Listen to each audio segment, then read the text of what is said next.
Music was like a wildfire in San Francisco in those days. It was everywhere because it was nowhere.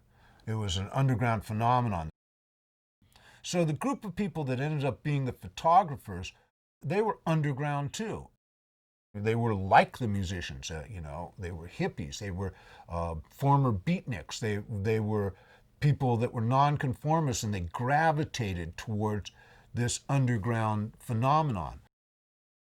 The photographers immediately were able to capture the visual essence of this. And there was a very strong visual element. I mean, people were growing their hair, they were adapting all kinds of bizarre and unconventional clothing and fashion styles. The whole thing had this tremendous atmosphere.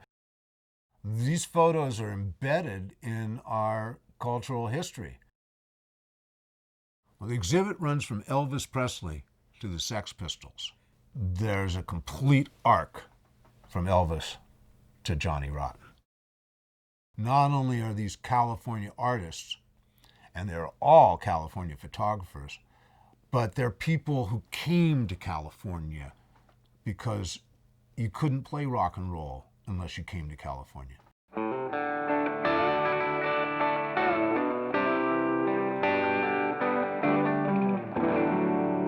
So when I was 16 years old, I took a photo of Joni Mitchell. That was my first good one, actually good one. And when she looked at the print, she said, "That's the best picture of me anyone's ever taken. Would you be my photographer?" I was in the fall of 11th grade at that point. And of course I said, well, sure, but what does that mean? I came to California in 1970 after graduating high school, and at Joni Mitchell's request to photograph her in Laurel Canyon. And she was in the middle of writing her album Blue. Laurel Canyon was a scene. I will say that my being a musician really helped my communication with them. They liked that. They could see that I was simpatico. For me, the person who was the audience was the subject themselves. I wanted them to look at something and feel that I'd somehow connected with some inner part of them, that they were pleased to be able to show people.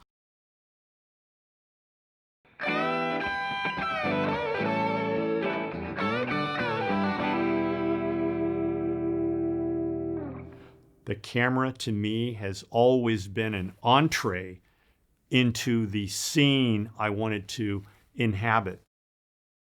The camera always has enabled me to become an NFL player, become a baseball player, to be in the band. I never really had a plan. It was more cinema verite. It was stream of consciousness. I wanted to capture with my camera and with my soul the essence of what was going on. Patti Smith came to San Francisco. Like most groups then, everybody was accessible. We were just doing some pictures backstage, and Patti was great to shoot. And I said, "Hey, this has been great." I said, maybe one more. They're looking for a portrait. And she goes, "A portrait? How about this?" So she opened the door of the bathroom and walked in. "How about this for a portrait?" I said, "Perfect." And that's one of my favorite images.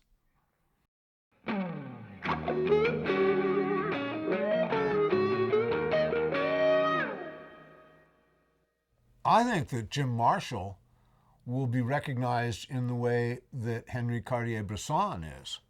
These photos sum up things that were super important to our generation.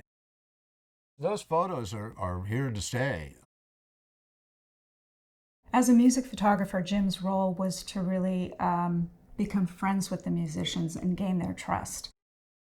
He loved his Leica 35 millimeter because he knew his camera like it was an extension of himself. He made people feel at ease, and he was able to capture them in a specific moment without them even knowing he was doing that.